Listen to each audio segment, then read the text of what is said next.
তুমি যখন আমার কাছে ছিলে তখন গাছের কাছে গেলে আমার ভীষণ আনন্দ বোধ হতো।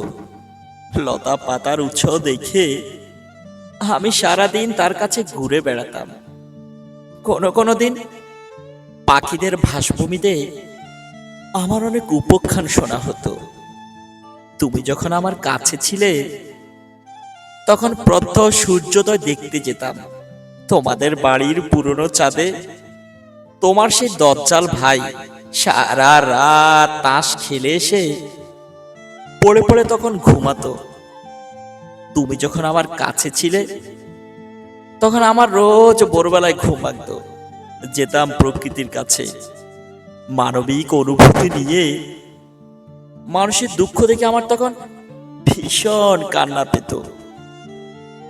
এখন এখন আমার আর সেই অনুভব ক্ষমতা নেই।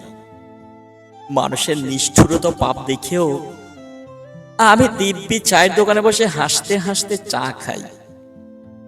সেলুনে চুল কাটার সময় পাশেই অবৈধ কত কি ঘটে যায়। তুমি কাছে না থাকলে আমি দিন দিন অমানুষ হয়ে উঠি। আশেপাশে সবার সঙ্গে দুর্ব্যবহার করি। মানুষ ও প্রকৃতির দিকে চেয়েও আমার হিংসা বোধ হয়। তুমি না থাকলে মেয়েদের রূপ কিংবা পাহমিদা খাতুনের রবীন্দ্রসঙ্গীত কিছুই আমাকে আকর্ষণ করে না। শিশুদের প্রতি মমত্ব বোধ জাগে না। একে একে সকাল দুপুর সারা দিন নষ্ট হয়, কোনো কিছু করতে পারি না আমি। তুমি না থাকলে বড় দুঃসময় যায়। সর্বত্রই বন্ধুবিহীন বাস করি। এই ঢাকা শহরে ভীষণ রুক্ষ মনে হয়। কাউকে ডাকলে সাড়া দেয় না, সবাই আমার বিরুদ্ধাচরণ করে। তুমি না থাকলে এই বাড়িঘর শহরের লোকজন সম্পূর্ণই আমার অপরিচিত মনে হয়। নিজেকেই নিজের অচেনা লাগে।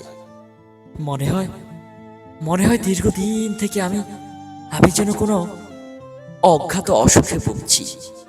তুমি না থাকলে বাস্তবিক আমি বড় কষ্টে পড়ি, বড়ই কষ্টে, বড্ড।